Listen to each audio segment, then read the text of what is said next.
Hi everyone, welcome to Be an Artist. I'm here with poet and performer Adam Lowe today.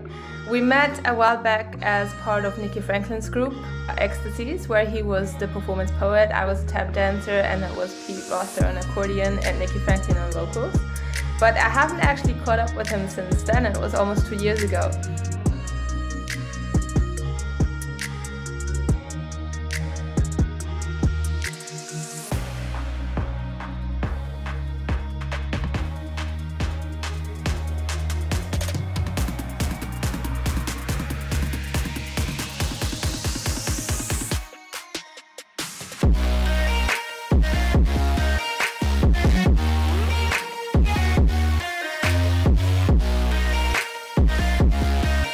Hi Adam.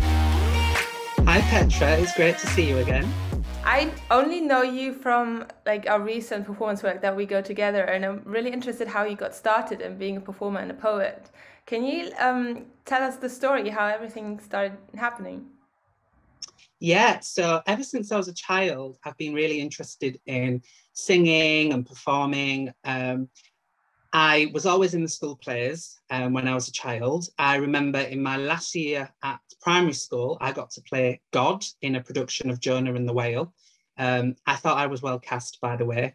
And after that, I decided to go to a performing arts school for high school called Intake High School, which was in Leeds.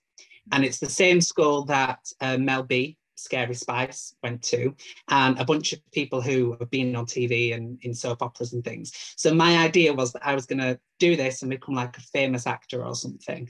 And I did the performing arts for about 3 years until my GCSEs. And then when it came to doing GCSEs, I suddenly thought, oh, I need to do, the academic subjects. So I did maths and science and all the rest of it instead of performing arts, which I think I did miss. I did miss doing the performing arts element.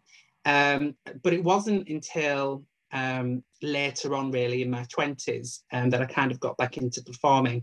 And it's because I'd started writing. When I was 14, I was determined I was going to be an author. And so then I was writing lots of things. I remember I wrote about 2 or 3 novels when I was a kid that weren't very good, but it was me kind of practicing and honing my craft. And I started writing for a magazine when I was about 19. And I did a little bit of poetry then. And over the years, as I started doing more and more poetry, people asked me to perform the poetry or to read it, on stage. And I sort of started off just reading it from a page. But I realized there were a lot of really boring performances at the spoken word open mic nights and things that I was going to. And there were some other performers who just really, really stole the show. And I thought, I want to be like them. So I was very, very keen to learn more about performance and how I could perform my words. So I've been really, really lucky to work with some great directors over the years and some great poets who are also performers, such as Jerry Potter, Romy Smith, Khadija Ibrahim. And so these were people who generally performed their work instead of just reading it. And, they were on another level, really. Like the poems were really, really good on the page and they worked on the page. And what they wrote was really, really moving and well written and layered and textured. But they were also able to bring that to the stage. And I think sometimes some poets only do one or the other. They're really good on stage, but the poems are not as good when you read them on paper, or vice versa. The poems read really, really well on paper, but they're not very good at performing them. And I was really keen that as a self-employed person, I wanted to make a career out of this. So I thought I need to have all the skills, in my tool set. And so that's why I really kind of worked on performance and how I could slot that into things. And then over the years, that has evolved because I started doing drag around 2016, I think. And at that point, no, it must have been earlier, 2014, I think. And at that point, that's when I started incorporating drag into my performance as well. Mhm. For the people who don't know how a performing arts school works, how is it different from a normal? It would have been middle school or around that age? that you went? Yes, it would have been around that age. So it was actually a high school. So you could do performing arts from 11 to 18, if you wanted to. And it was basically like a normal school, but we didn't have to do PE. Instead of PE, we did like an extra lesson of dance or drama. And I think we had an extra lesson of music as well. So you would have 2 music lessons a week, and then either 2 or 3 lessons of dance or drama, and they would alternate each term. So you would do, 3 lessons of dance per week for the first term, and then 3 lessons of drama.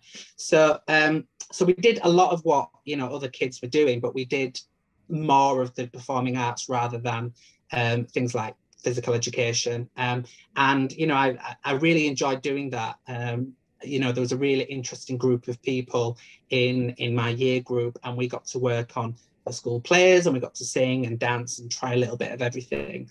I could have stayed doing that until 18, sixth form, but I panicked, and I thought, oh, I need to do something academic, for when I go to university. I need to have those academic skills.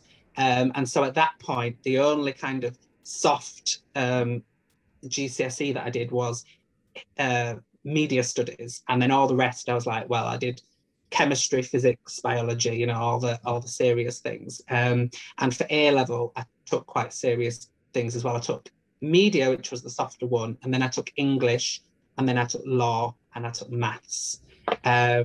In retrospect, the maths was a bad idea, but so I was trying to be a bit more academically minded. But as I've got older, I realised how valuable that performance was to me as a person, and how much it was a part of who I am and how I express myself. So being able to reincorporate that into my work has been really, really exciting. And the project that I worked on with you and Nikki Franklin and Pete, for example, that was a really interesting project because it took me out of my comfort zone. I was very used to rehearsing my lines, rehearsing my poems, and then going on stage and delivering them in a set way. And I might work with a director to help me bring those out. But of course, when we were doing it, as it was sort of improv, really, the music was being made up as we were going along. The tap dance was kind of responding as we were going along. And so I had to change the poems, and I had to change the way that I delivered them in accordance with what everybody else was doing. And that was really, really exciting for me. And it was something that I really look forward to doing again in future. Yeah, it was really a nice mix. Also for me it was the opposite because I'm not used to rehearsing. So for me it was like, oh, like how can I keep it fresh if it's the same? Because I was scared that I would fall into like some type of comfort zone when I hear the same like poem several times. Yeah. But it didn't happen because I think like every live performance is different anyway. Like even if you have the same text or like similar text, the energy is different. Like I think even the 2 back-to-back concerts we did in was it Wakefield? They were completely different for me. They were. Yeah, they were completely different for me too. And it was interesting because the first one, it had a very different energy. It was a bit more formal. And then the second one, I feel like we were way more relaxed. We knew this audience. So when we did it again, it felt very fluid. And I actually preferred the second one, but I think that's part of the excitement of doing, improv, that it can change. And I think if we did it again, it would probably be completely different again. I mean, each time we did it, there might have been little threads of music that was, oh, I recognize that. But actually it would change quite a lot. And Nikki and Pete would like change up what they were doing, or they would forget what they'd done the time before and they would do something different. And that was really, really nice, I think, because it gave us an extra challenge, didn't it? Yeah. Well, I kind of like doing shows like in a row. Like I could do several in a row. Like I mean, at some point you'll get tired, but because I feel like it's so nice to see it change every time. Like, and during COVID, especially with the smaller venues that had very reduced capacity, because sometimes some venues are so small in London that they only were allowed 10 audience when after the lockdown ended. So a 10 audience is not a lot of ticket sales, is it? Like, No, you can exactly. barely buy a coffee for everyone. So we did several sets in a row, and I actually really enjoy that because I just like to see how fresh you can um, feel via this improvised settings. You know, it's like you're doing the same thing two, three times in a row, but it's never the same thing. And you only really get this experience if you do it a few times in a row. Yeah, I agree, and I think you can end up with quite different audience reactions as well, and you can feed off those reactions. So if you have an audience that comes in that's a bit more cautious, you know, that can be a very different experience to an audience that comes in and they're really, you know, getting into the groove and going along with it. I've done something similar once before. There's a group called Word of Warning in Manchester, and they have an event that was site specific. So you were in a theatre and you're basically in one space for the whole day, and then different audiences come in and see you every sort of 15 minutes, and you just have to repeat the same performance on a loop all throughout the day. And that was really interesting, because you do find ways to change it up. Um, but this was sort of taking that to the nth degree. It was so much more enjoyable just because you know, I got to work with all of you guys, and I don't often get to do that. Sometimes I work with a musician, but not as often. I'm working with sort of three other artists who bring completely different skills to the table. That feels really dangerous. You know, it feels like there's an element of risk, and you're on stage and you're like, ooh, this could go really, really horribly wrong, but it could also go really, really right. And it's that tension between the two things that keeps it really exciting and fun for me, I think. Yeah, that's great. I hope we get to do it again. I do as well. I think it was a really exciting show to do. And I think we only really just were getting started. So there is a lot more we could do, I think. Yeah. How did you get introduced to drag? Oh, that's a good question.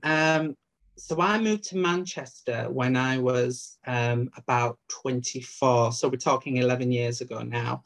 And very quickly, I just got chatting to all the people who worked in all the nightclubs. So all the photographers, all the, you know, the people who worked on the doors, all the drag queens. And so a lot of my friends are drag queens. And I used to go out to a night called Aftershock all the time. And one of my really good friends goes by the name Anaphylactic. And so I was always in photographs with Anaphylactic, always hanging out with Anaphylactic, having drinks with her and our friend Cheddar Gorgeous, and you know, Licorice Black and these other drag queens. And they started doing their own night, which was once a month, called Cha Cha Boudoir. And each one would have a theme, and they would invite people to come and perform on that theme. And it was drag in the loosest sense, you know, so people could come and do fire breathing with a bit of makeup on, or they could do, you know, something really traditional, you know, where they're dressed up and they look really beautiful and have a really big wig and things. So there was quite a range of performances in there. And I'd just done a one-man show called so this was the original Ecstasies, actually. This is sort of what caused the idea. And it was me doing a bunch of my poems. And I'd been directed by Jerry Potter, who is a poet, but he also used to do drag as his alter ego, Chloe Poems. And for the performance, he was very much like, I want you to wear makeup. I want you to kind of look a little bit androgynous. And so I'd kind of played around with a bit of drag. And all my drag queen friends came to see that. And they said, you need to do, you know, Cha Cha Boudoir. And so it just went from there that I ended up doing performances. The first one, I wasn't really wearing very much makeup. I did a number based on Alien 3. So Sigourney Weaver has like a shaved head in that. So I just, you know, shaved my hair really short, took off my beard, and had like my cheekbones kind of picked out. And that was it. And I had a guy in a full alien outfit performing with me on stage. And it was loads and loads of fun, but it was very, very loosely drag. And then as things went on, you can see how my look became a bit more involved and a bit more developed. And then over time, you know, then I was starting to look the part and decide who I was as a drag character. But the whole time I never stopped writing poetry. I never stopped performing my work. So people would then start saying to me, can you come in drag? You know, we've seen your drag photos, can you do drag? And the two kind of ended up merging in places. And so I did a lot of poetry in drag, really. Yeah, and that's how I got there. That's cool. Sometimes it's just literally you meet the right people and then you know what you have to do.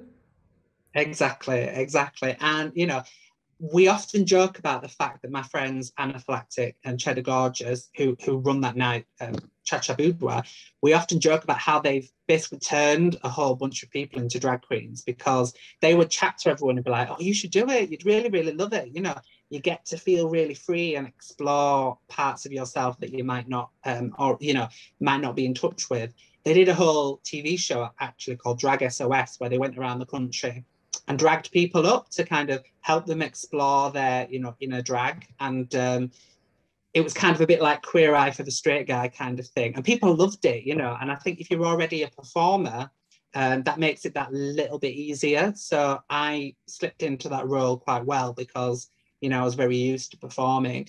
And people used to say, oh, you're a natural at that. I can tell you're a performer. So, you know, I think it was really interesting that these people at this moment in time converted loads of people to drag. And because of that, you know, Manchester had a bit of a boom in drag and there were loads of drag queens. And I think that was really, really interesting. And it's led to lots of new careers, really. So I'm really pleased to have been part of that.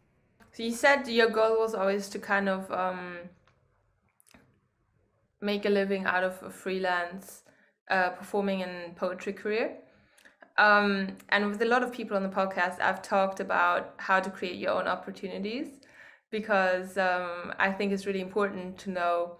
I think I only realized that in my mid to late 20s that I can actually put on my own shows. Before I was always like, oh, putting on shows is for somebody else. Like I can't do it. I'm not that kind of a person. Do you know how you got started doing your own thing, or was it something you've always done? Oh, that's a good question. I think it is really important, actually, as you say, to create our own opportunities. And I think quite early on, I cottoned to the fact that a lot of events, people were just like inviting their own friends, and a lot of the awards, I was like, all right, they're just giving awards to, you know, their mates. So I thought, well, why can't I do that then? Why can't I make my own spaces and my own events? And then invite, you know, my friends and hopefully try to be a bit more inclusive as well. And so that's what I did, really. I started off by well, so if we go back even longer, I used to run a night at a club in Manchester, in Leeds, sorry, called Blasphemy. So the club was called Religion and our night was called Blasphemy. And I was about 22 when we started doing that, and we ran it for about a year before we stopped. And we would have, you know, drag queens came to it, and we would have like competitions and prizes and various other things. So I was kind of used to running my own events. But I just decided, you know, I know how to do this. I feel confident in having a go at least. So I'm going to make my own opportunities. And, you know, a few people told me how to apply for funding from like the Arts Council and other bodies. And I was really lucky in that I got to apply to the Arts Council for a project in 2012, I think it was. But it took about a year to get the money together. And I was being mentored by two people who were very experienced at that at the time. And because of that, I felt really, really confident going ahead and then asking for more money in future for other things. And I think that was really, really important for me in terms of keeping a sustainable career, I guess, because you never know where the opportunities are going to come from. And if you make your own opportunities, it means you don't have to rely so much on other people. But I will say as well that kind of what you put out into the world, it does come back to you. And because I organised lots of things and invited people to come and perform and show their work, people remembered that. And then in future, someone would be like, oh, do you know what? I want to invite you to my show. Or, you know, I saw you performing on stage at an event ages ago. Now I want you to come and perform at my event.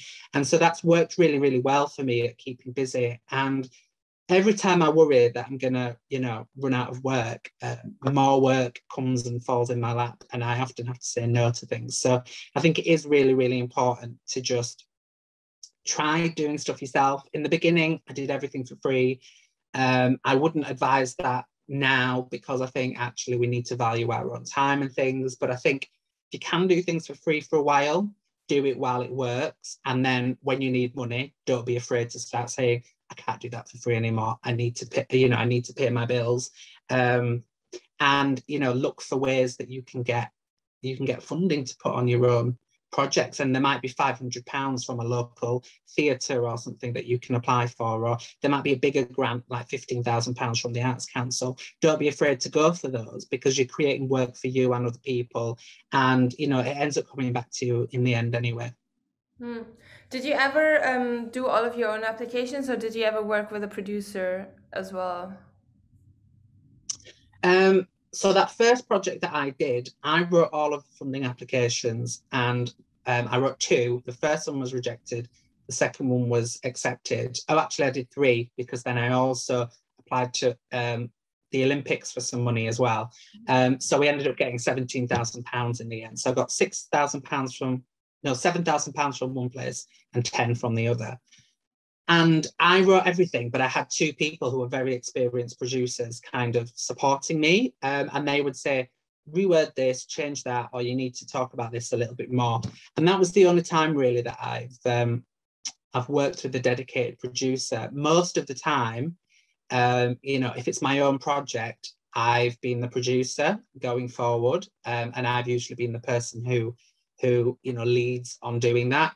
That can be very difficult, I have to say, because if you don't put in all the effort, then stuff doesn't get done, and that can be quite exhausting. So I do less of those, fewer of those things than I used to do, for that reason. And I prefer to kind of join someone else's project if I can, just because it takes a lot of time and energy. But I think sometimes having that experience of being a producer is really, really useful. And it has meant that I've got other work producing, shows and things in other ways. So for example, at the minute I'm working on a stage show for Eclipse, which is a black-run theatre in Sheffield. And they are doing the northern version of a London show, which was called My White Best Friend and Other Letters Unsaid. So the idea is that you write a letter to your best friend. Usually it's a white best friend, but actually not always. And it's about all the things that you wish that you could have said, but you haven't. And there were some really interesting people who wrote in the first show. So there was Lena Dunham, who is the American writer of Girls, the TV show. She was in it. And then there was a bunch of, local and national talent as well. And so I working as a dramaturg and giving some sort of producing support on that show now that it's going to be performed in the North. And I basically got that because, I've worked as a producer in all these different projects. So I already had those skills. And it was a job that I didn't have to interview for either. They came to me and they said, we really want you to do this. Can you do it? So that was quite nice, to be recognised in that way. And that is the benefit of kind of producing your own work, in that you then have that experience. And generally speaking, producers get paid more than project managers. So I've learned, if you can call yourself a producer instead of a project manager, do, because you'll get paid more money. Yeah. Okay. That's a good tip. I once produced my own show, and I literally was so stressed. I think I aged 5 years during those 3 months, because I was also performing in the show. So I had to create the choreography and everything for my own show. It was a 20-minute show. But then I got emails with the ticket sales. I had to proofread press releases and shit like that. And it was a lot of stress. Yeah. Especially because I had the feeling the business side of it kind of stole my creativity, because it didn't have any space in my brain. So it's quite difficult actually to, maybe especially because it was my first show I produced. So I already, you have a certain amount of trial and error when you learn how to deal with certain situations. And if you read contracts for the first time, you read them like 5 times just in case you miss something, like I think maybe if I do more of it, then I don't have to read everything 5 times. But I was so exhausted. Yeah, I agree with that. Yeah. I think the first time you do it, because you're learning things, it's probably better not to do your own show the first time, because that learning process will pull you out of the creativity. And I do find that a lot of people can't do both. They can't do the business side and the kind of creative side. And it's quite rare for people to be able to do both. So, for example, what I always try to do is if I'm producing, I will always try to get someone else to be like the tour booker, so that they book the venues and they can deal with that side of things and tickets and stuff. And I just have the overview. And I really believe in delegating. And, you know, if you can get someone else to do the marketing, do that, because then, you know, you're freeing yourself up and you just keep the big picture then, instead of focusing on all the little bits. But I think it is really difficult trying to do both. Yeah. Especially like, I think when it was my first actual show that I produced and the first actual show I performed, like it was a solo show. And I wrote it myself, I did everything, yeah, but I think it was good to do it, because now if I ask a producer to do something for me, I kind of have a vague idea, so they can say, oh, I've worked on this for like 20 hours, and I'm like, well, I did that without knowing what I'm doing in 5 hours, so how come you need 20 hours? You know, you can kind of gauge what there is to do. I But agree. And I think it is really useful to have those skills and maybe give it a go once at least, yeah. just to see. Do you ever come into this like little conflict of people maybe not taking your poetry as seriously because it's performance based? Because I feel like sometimes it can happen that people are like, oh, you're just a performer, you're an entertainer, but the poetry is it just works with the performance. It wouldn't work as a standalone poetry. I feel like sometimes that can happen. Did that ever happen to you? Yeah, absolutely. And there's a bit of a tension actually, within poetry circles about, you know, what we call it when we perform our work. You know, so spoken word is sometimes used, or performance poetry is sometimes used, or live literature is a new one, which makes it sound a bit more highbrow. But essentially, it's all describing the same thing. And I think I have been to events where someone is like, oh, so are you a performance poet? As if to say, oh, well, your work isn't as good as, you know, somebody whose work is primarily written, who is a page poet. But I would say I start with the page first. And actually, that is a huge part of the process, which might take, you know, one poem might take months, because I'm not spending months writing it, but I write the first draft, I let it breathe a bit, I come back to it, I have a think about it. You know, that is the bit that actually takes the longest. And then the time that I spend performing it is actually relatively brief compared to the time that I've spent writing it and developing my craft. So I would say that it starts with the words first, and I tend to make sure that the poem, you know, can be read on multiple levels, and that it has all of the things in it that I want it to be able to do. But I want it to be an engaging performance as well. And sometimes, you know, I won't make a big show and dance.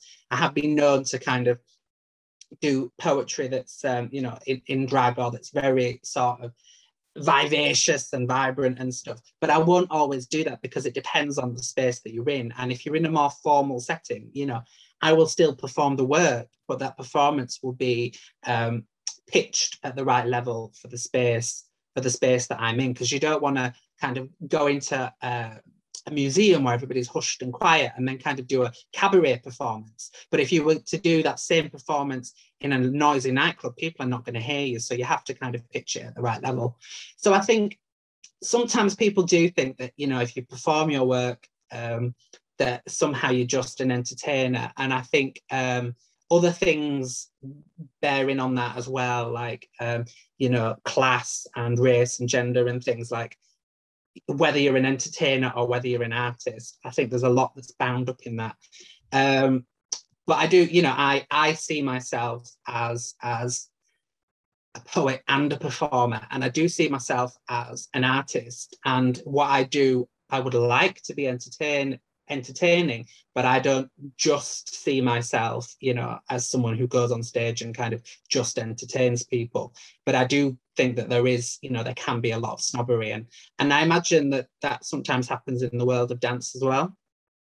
Yeah. I had like there's always this discussion if tap dance is music or not. Because I see myself as a musician, but not everybody sees a tap dancer as a musician. Yeah. And there was even this instant where it was in like in Jazzwise magazine, and there were people that weren't happy about it because they're like, but you can't call her a jazz musician. Like, why is she in Jazzwise magazine? She's not a musician, because it's, to me, it's percussion Yeah, that I get happens that. with my feet rather than my hands. Because that's also how I kind of work, you know, like I study music. I don't really move a lot, do I? It's very focused on the music, but for some people, they can't get over it. It's just like, no, no, no, you can't possibly call yourself a jazz musician.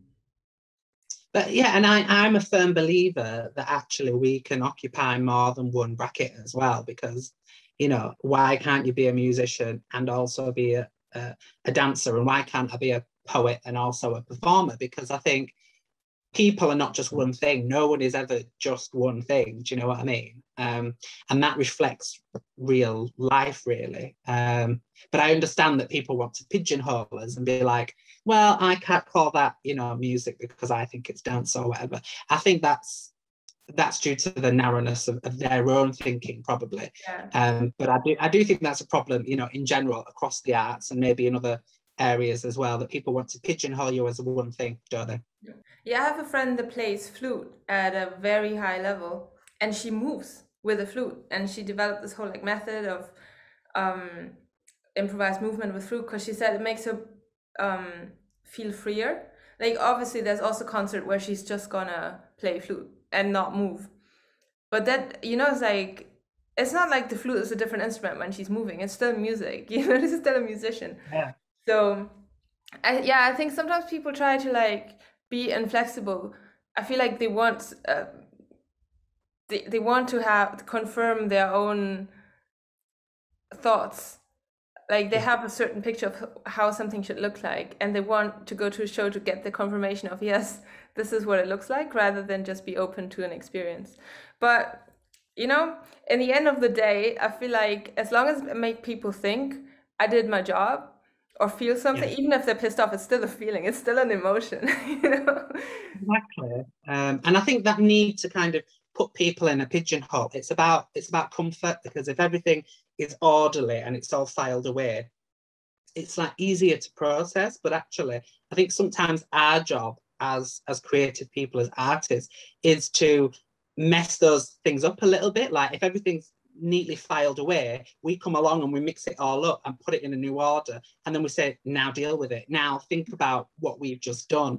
And I think that's what real you know, that's what it aims to do. It aims to make us think in different ways. It aims to make us view the world in a different way, or to feel changed in some way. I don't want to go to a show and feel exactly the same going out as I did coming in. I want to be changed by that experience in some way.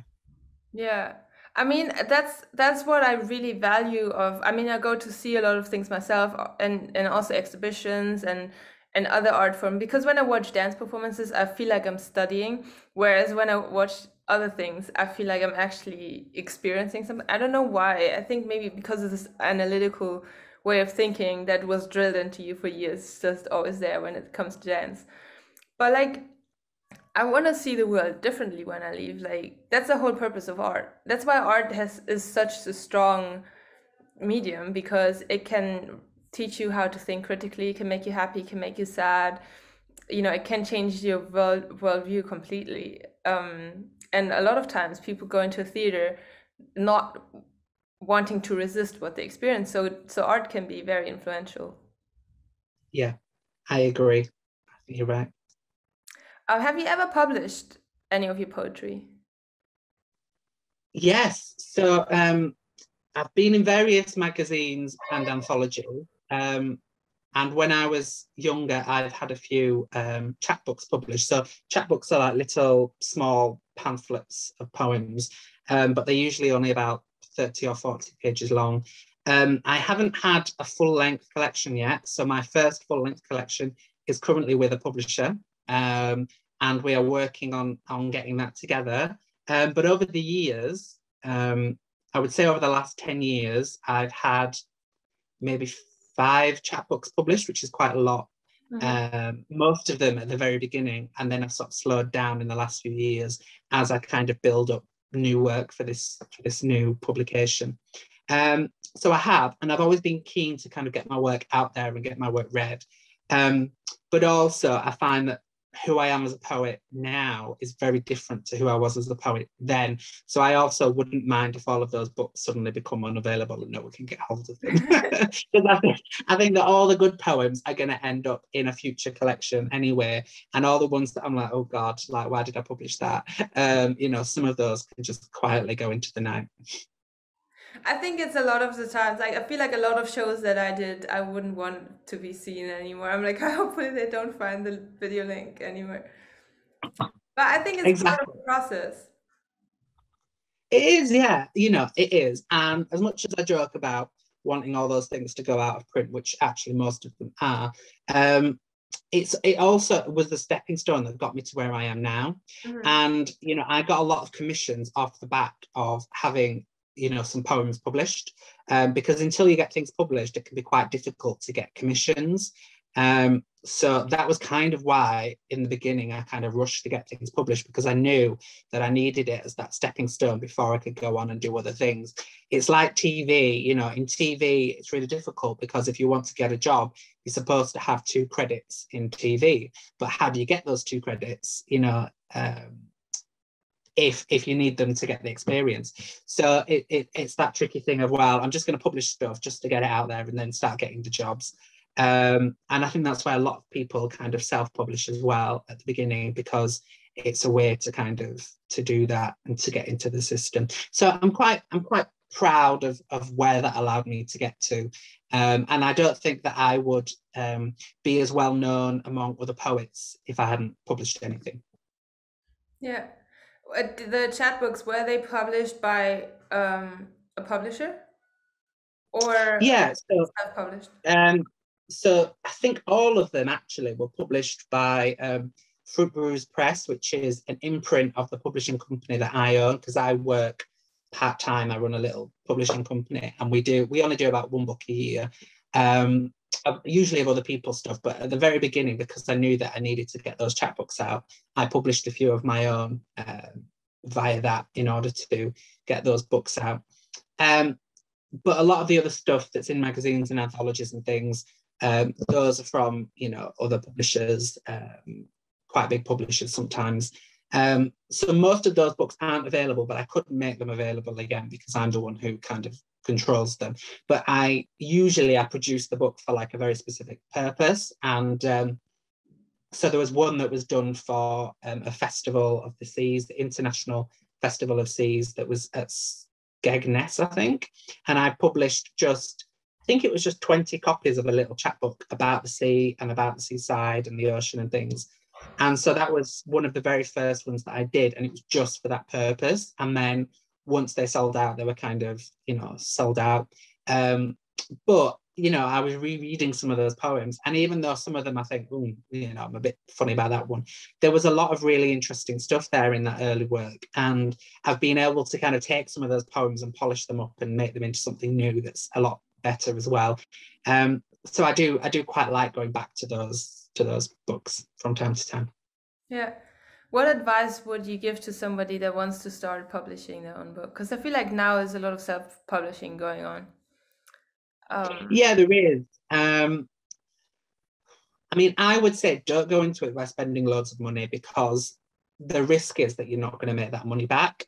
And I think what I did was I would usually just print 20 copies at a time, or sometimes 50 if I was feeling ambitious. And then, you know, when they sold out, I would print some more if I wanted to. You can do that very cheaply now. There are websites like lulu.com, and there's Kindle Direct Publishing, and Print on Demand Worldwide, who I use. And they let you create a book usually quite cheaply. And then you can just print, you know, 1 copy, or you can print 100 copies, but you don't need to print 10,000 or anything, which is what it used to be in the olden days. And I think if you're going to do that, you know, be realistic in terms of what you can sell. There's an old saying that you can sell about 40 copies of a book without marketing because that's how many friends you can convince to buy it. And then, you know, beyond that, then you start struggling. So if you don't have money for loads of marketing, don't expect to sell hundreds of copies. Like, maybe cap it at 100 tops and see where you go. And you know, because you don't want to lose loads of money. And also, don't be afraid to price the book properly. I think a lot of people underprice their books and then they don't make any money from them. So, you know, think about how much it costs you to print, and then you're supposed to go for 5 times the print cost. So if it costs £2 per copy to print, then you need to charge £10 for it. So ideally, you want to get a printer where it's going to cost you about £1 or £1.50, and then you can charge £5 to £7.50. But usually you don't want to charge more than about £10 for most books, unless it's sort of really well done.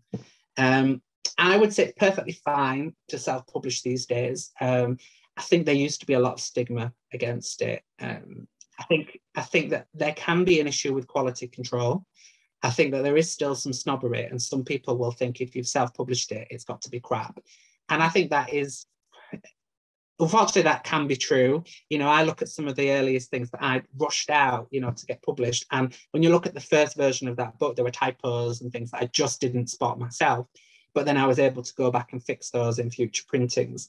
But I think that means that it's a hard market to enter. And there are some self-published authors that all they do is they go on Twitter and they just tweet about their book all the time. And they're only tweeting to other self-published authors. They're never going to sell copies of their book that way, because their audience is not people wanting to buy books. It's what people wanting to sell their own book. I think you need to kind of get out there and do performances and do readings and, you know, attend events and things, and that's how you'll sell copies.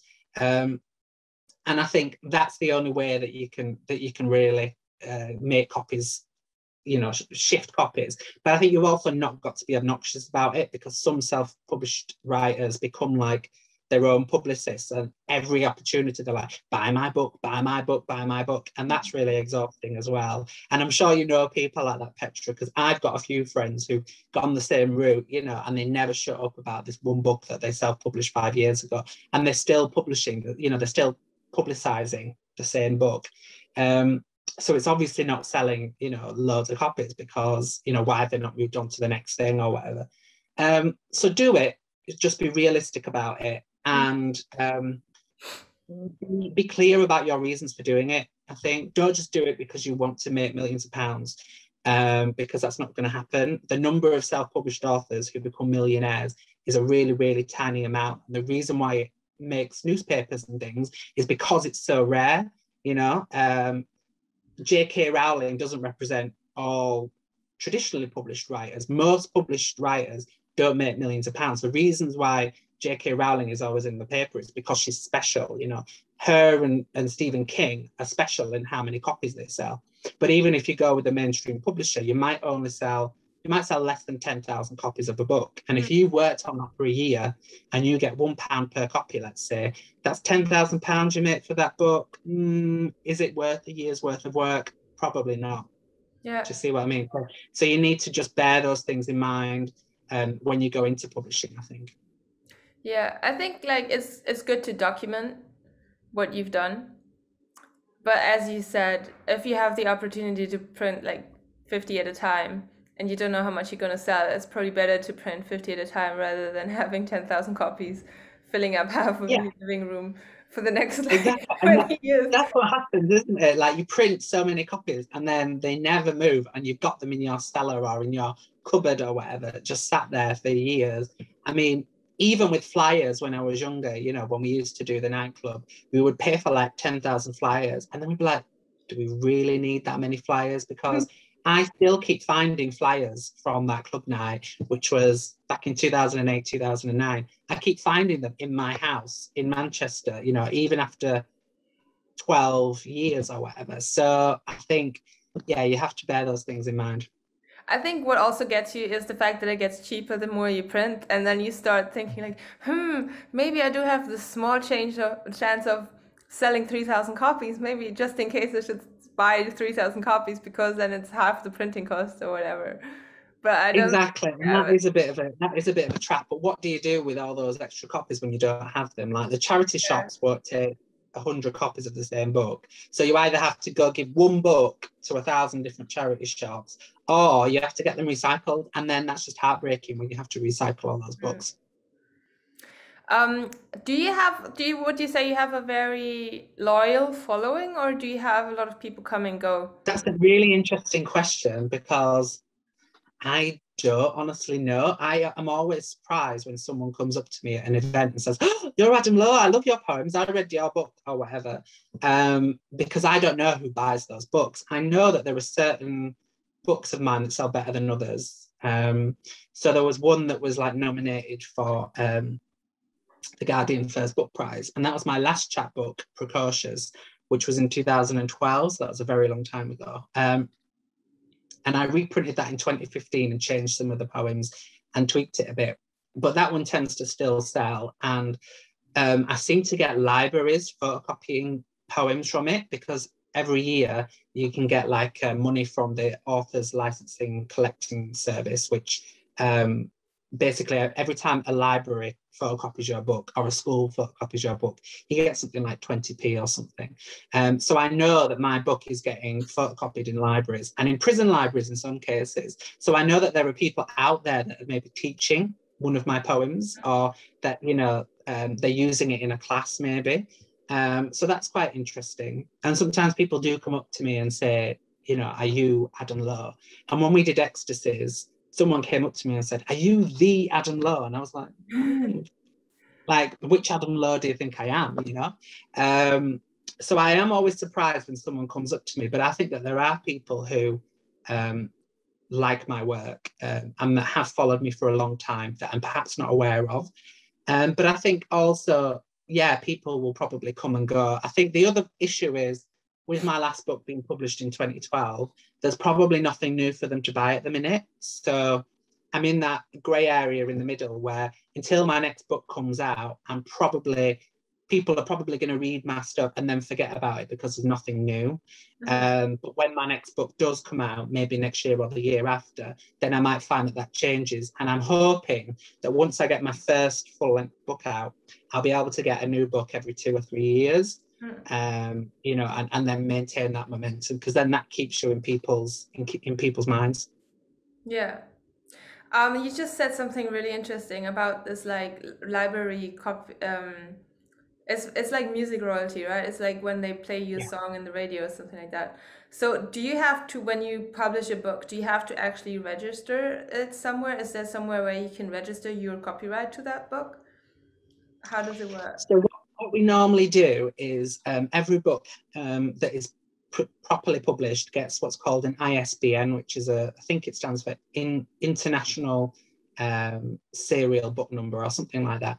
And the ISBN is a unique identifier. So each one is only allocated to one book. And when you publish that book, the British Library gets in touch with you and they say, "Please send us 5 copies." And then that goes to their 5 copyright libraries that they have across the country.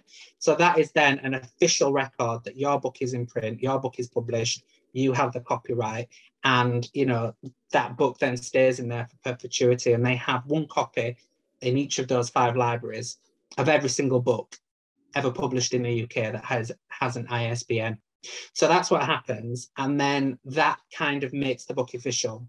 So you don't really need to register it anyway, because that is the way that it's kind of done.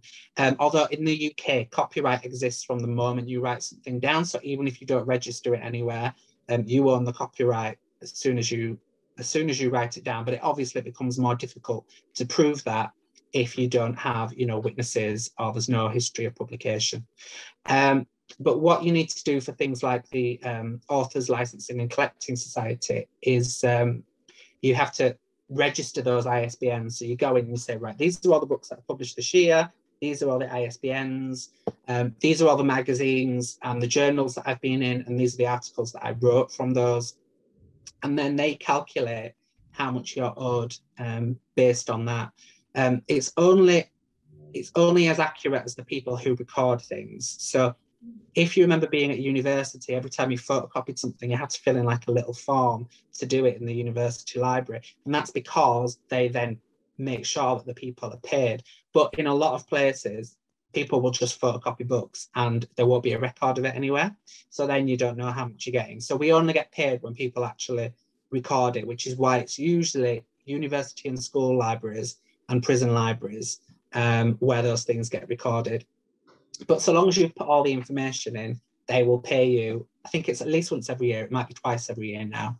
And they will backdate it as well. So if you forget that you did a book 5 years ago and you go in and you put it in, then they will pay you what you wrote as well. So one year, you know, I had quite a nice surprise where it's like 200 quid that just popped up from nowhere. Most of the time, it's, you know, it's a very small amount, but it is worth doing it just for that little extra bit of money. And it's nice to see where your books are being read as well. That's amazing. I didn't know that. It's interesting because like a lot of times you do stuff because you have to do them, but you don't actually know why. You think your school's pestering you because you have to like register the book you're photocopying, but actually it helps someone that wrote the book. Exactly, yeah. And you know, most of the time we don't actually make any money when someone photocopies the book. We only make money when the book is actually sold. So it is quite nice when the libraries do that. I mean, I wish that they would explain that to students, because, you know, if it was me and I was told that at the time, this is so that people can get paid royalties for your photocopy, I'd be like, oh, right, okay. Because I would want the writers that I enjoy and that I like to earn money, you know, when I photocopy their work. Yeah. Yeah, if you know it, it's the same as like if with music, with Bandcamp and stuff. Like you think Spotify is fine, and then you realize, oh, somebody with like 50,000 views gets £7 at the end of the year, and you're like, what? Yeah, exactly. It's like, it's literally, I mean, you get more, thankfully you get more than that for the book photocopies. And there are a few new schemes that have been brought out. So there is a new scheme where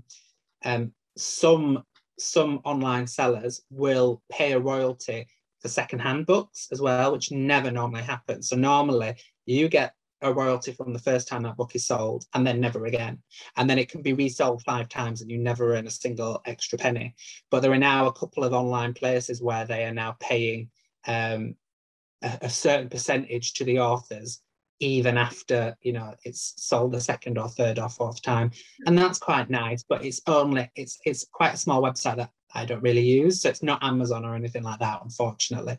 But it would be good if those bigger retailers could also join in on that, because it would just mean a lot to writers, and writers' incomes have already diminished quite a bit.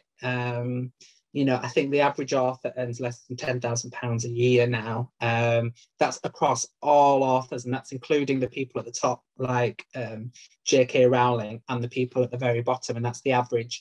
And it's obviously skewed by the people like J.K. Rowling and your celebrity authors who earn millions and millions of pounds. So most authors probably earn less than about £3,000, I would have said, per year from book royalties. And the rest, you know, it comes from doing readings, appearing at festivals, working at universities, and, you know, little side hustles like that. Yeah. Is there any way to get an ISBN number if you self-publish? Yeah, absolutely. So if you go with Lulu, they actually have an option where they will give you one of their own ISBNs, but then they show up as the publisher. So it will say published by lulu.com. Or you can buy your own. You can buy them in a batch of 10, 100 or 1,000, I think. And then that way, you know, you own those ISBNs and they are assigned to whatever publishing imprint you come up with. So I run Doghorn Publishing. So when I buy 100 ISBNs, it will then show up everywhere as published by Doghorn Publishing. Ah, interesting. So, but Yeah. like every book only has one ISBN number, right? So if Yeah. you publish, like if you print 1,000 of one book, that would just require one ISBN. Exactly, yeah. Ah, So okay. the only time you would add an extra ISBN is if you do a second edition of the book. And so if you do a second edition, then you give it a new ISBN, because then the copyright libraries will have an updated version of that book as well, so they can compare the different editions. Although some publishers are naughty and don't do that, they just change the book and keep the same ISBN, but you're not supposed to do that. And so, yeah, you can buy like 1,000 at once, and then you just allocate them as you use them. There is like a website where you can put in the details. So I've only got about 10 empty ISBNs left because I bought 100 of them about 5 years ago, maybe even longer actually. And I've slowly been, working my way through those. That's amazing. Oh, I've never even heard of that. That's why it's good we're doing the podcast because I learned so much doing that kind of stuff. Um, do you think you sell a lot at gigs more than online, or do you know the numbers at all? Yeah, absolutely. I mean, I think passive sales are really, really small, especially in poetry. I always sell more when I do a gig. So if I did nothing for my book and I left it for like a whole year, I might get 6 to 20 copies of a book sold, which is nothing. Because how are people going to hear about you? Poetry is already quite niche. There's not huge audiences for it. A lot of poetry books actually sell fewer than 100 copies. So if you want to sell them, you have to do an event. And if I do an event, I can sell from 12 to 20 copies at an event quite easily. Sometimes I might sell, more like 40 or something. So it does make a huge difference when you compare the fact that you might sell the same amount in a year doing nothing. You can make that amount just in one 1 hour session or whatever. It is definitely worth performing and taking your work with you. And so if I do a show, I usually take a little canvas tote bag with some copies of my latest book in, just in case anybody wants to buy them. And also I will use them sometimes to trade with other writers. So if they've got a book, I'm like, oh, do you want to swap books? And that's quite a nice way to get to read other people's work. Do you use publicists that help you get things into press, or do you do that yourself? A bit of a combination. I mean, most of the stuff I've done myself, because I've sort of done bits of that ever since I was young. When I used to run my night at the club in Leeds, we had to kind of do press and things ourselves. Mm-hmm. So I'm not averse to doing press, but I would say when my big book comes out, I keep calling it the big book or the longer book. When that comes out and that's a proper publication that I want to sell, I think at that point I will probably engage a publicist, just because it will make the difference between selling hundreds of copies and probably selling thousands of copies. And I can probably get in local newspapers. I could probably write to the Manchester Evening News or the Yorkshire Evening Post and say, can you write an article about me? And I might get a few friends in gay magazines to write things or whatever. But there's a difference between that and then getting something big in a major newspaper or appearing on TV or whatever. And I think publicists are very good at doing that. And I know a bunch of writers who've crowdfunded for a publicist for their books, and it's been hugely beneficial. So there's an author called Monique Roffey, and she's an author from Trinidad, and she works at Manchester Metropolitan University. And People Tree Press, where I work 2 days a week, published her most recent book, The Mermaid of Black Conch. But we don't have a very big publicity budget. So mostly it's me and my colleague Hannah that do all of that and approach the press. And we have our contacts list, but of like a few hundred people in the press. But we're not necessarily going to get you big articles in the Daily Mail or whatever. So she went with a private PR company. I think it's called Fiona Morris or something like that, Associates. And they managed to help her get in major newspapers. She was on the Richard and Judy book club. She was recommended by Bernadine Evaristo on live TV. She was in loads and loads of media that we couldn't have done, on our own. And I think it cost her maybe £15,000, maybe not even that much. But in terms of book sales, it made a massive, big difference. She went on to win the Costa Prize, which also meant it then sold loads of money, sold loads of copies as well. And then because the book had done so well, Penguin Random House, who are a massive big publisher, they turned around and said, we want to buy the reprint rights. So then they paid Chapeltown Press some money so that they could do the next edition. And now it's in supermarkets, on supermarket shelves. And we could never have got our books on the supermarkets. We can get them in bookshops, but you know, the costs of getting them into Asda and places like that are too prohibitive for a small press. So the bigger publisher was able to do that. And now she's going to sell hundreds of thousands of copies, you know, rather than what she sold with us, which was tens of thousands. And that's all because, you know, she had a publicist. I mean, it was a really good book as well. It's a really good book, but she had a really good publicist as well who worked to get that book out there and make people aware of it. And I think it was definitely worth it for her.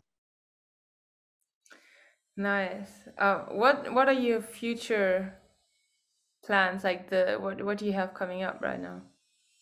Oh, future plans. Well, you know, I've got about 3 novels that are nearly finished. Wow. One of them, yeah, I know I've been doing so much. And so I've been working on one of them with a publisher who I shouldn't name just yet because nothing has been signed, but they're a very big publisher.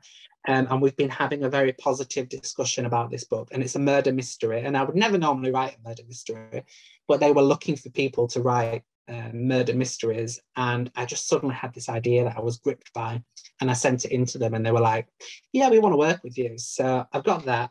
I've got my full-length poetry collection, which is with Chapeltown Press. I'm saying that because I mean, it'll be embarrassing if they don't end up publishing it, but I think that they will.